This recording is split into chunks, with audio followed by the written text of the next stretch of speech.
Bella Coola, British Columbia, home of one of the church's fine hospitals.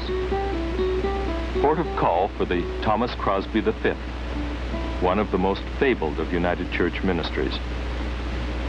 Home away from home for Reverend Bob Ferris, his wife Celia, their skipper, and his crew of 4. We had found the Crosby on a clear day, so we took the opportunity to do some filming from the air. Already, the ship was at her next stop. The Cadova boat had been lowered over the side, and Bob and Celia were headed for shore. 100 years ago, it might have been Thomas Crosby himself in an Indian dugout canoe. Today, the 5th vessel to bear his name logs over 10,000 miles a year, summer and winter, and has 55 ports of call.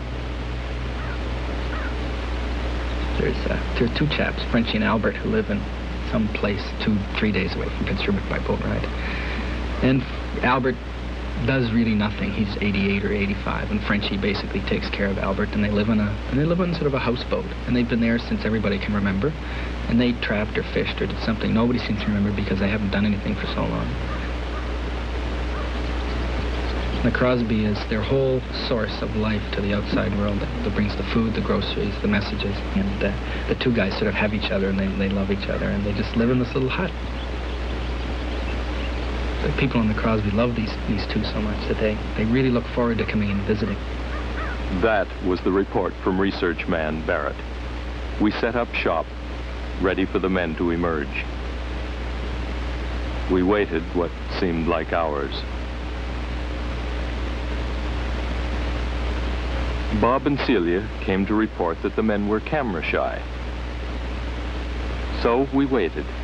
A few more hours, it seemed. Their next report was even less encouraging. It was obvious by then that we would not get to film Frenchie and Albert. Perhaps you'd settle for a snapshot.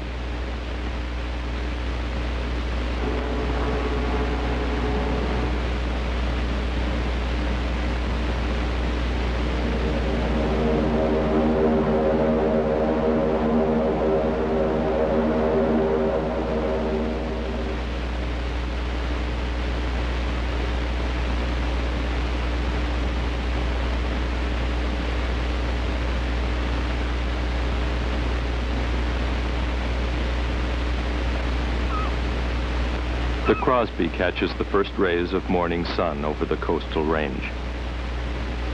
We're at the Indian town of Bella Bella. Here in 1903, missionary Dr. R.W. Large built a small hospital with the aid of native volunteers. Here in 1914, Dr. George Darby came ashore with 2 patients and a small staff. He stayed for 45 years. We had arrived in the dark the night before. But now, as the sun rose higher, Bob and Celia Ferris came forth to pay their visits. The appearance of the Crosby is a symbol of a Christian concern and fellowship which has spanned a century at Bella Bella, and which has included 3 church hospitals, including the new R.W. Large Memorial.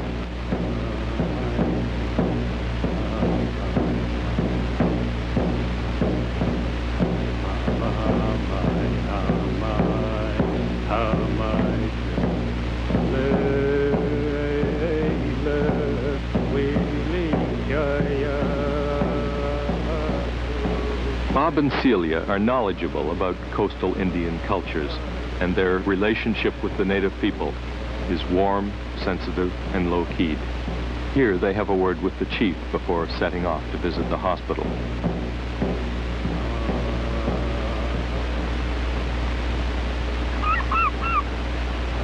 The value of this husband and wife team shows up most clearly on lighthouse visits, as Doug Barrett explains.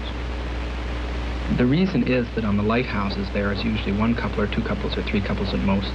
And if the minister is always arriving, he really can't communicate with the women very much. And the problem on these lighthouses is that the man has his job and he can do his thing. And the wife really only has the man, unless she has children, in which case she may be teaching them through correspondence courses. So they found that the arrival of the the Crosby with the man and the wife who can come in and sit around the coffee for a while is a tremendous relief. The helicopters come in with the food and the supplies, but the guy just says, "Hi, Charlie, how are you?" and takes off again. And they have really nobody from the outside around, no contacts, no people that can come in, they can sit and find out what's going on, talk about friends. Bob Ferris, the minister, is not the kind of guy who thinks that if he doesn't get God into a conversation, he's failed. He really goes to provide a chance for these people to talk to somebody. And there's really kind of a little drama that occurs every time the boat arrives, and they talk, you know, for 2 or 3 hours, and then it's back on the boat and on to the next place.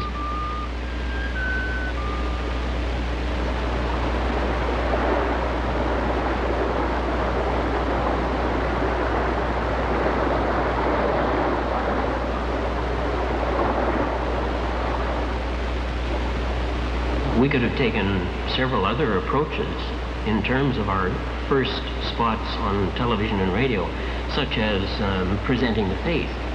But the mood of the discussion in the two general councils was tell us what we're doing. And we really selected things which are a little out of the ordinary, so that our people will say, "Oh, I didn't know that we were doing that." Well, and the emphasis all the way along the line is on the people work. The kind of thing that God is doing through and with our own people. Yeah, well, that's right. Don't forget, what was it we used to sing in Sunday school? God has no hands but ours. Don't show me a stained glass window or a building. Show me people.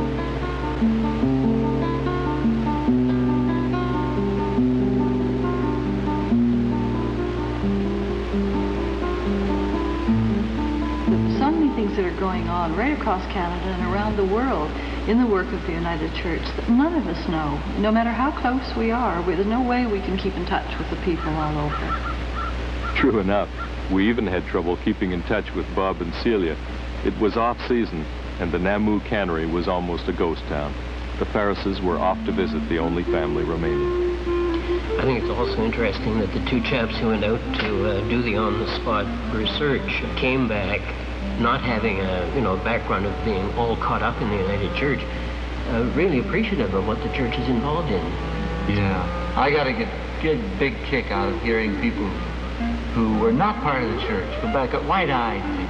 Great work, great things are being done. That did my soul good. I guess the best thing about it is it's not conditional. You don't have to believe, you don't have to say a prayer to have them to come. There's no religious service unless it's sort of something that's part of the moment. You know?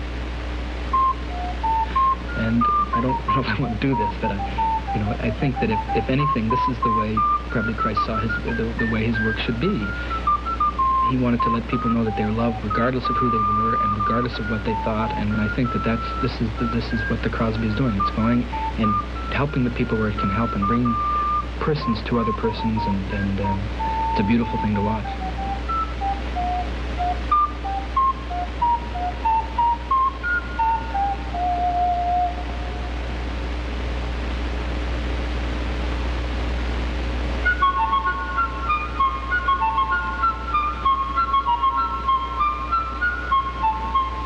Celia and Bob Ferris and the crew of their United Church ship log over 10,000 miles a year in fair weather and foul, visiting isolated communities and lighthouses along the northern British Columbia coastline.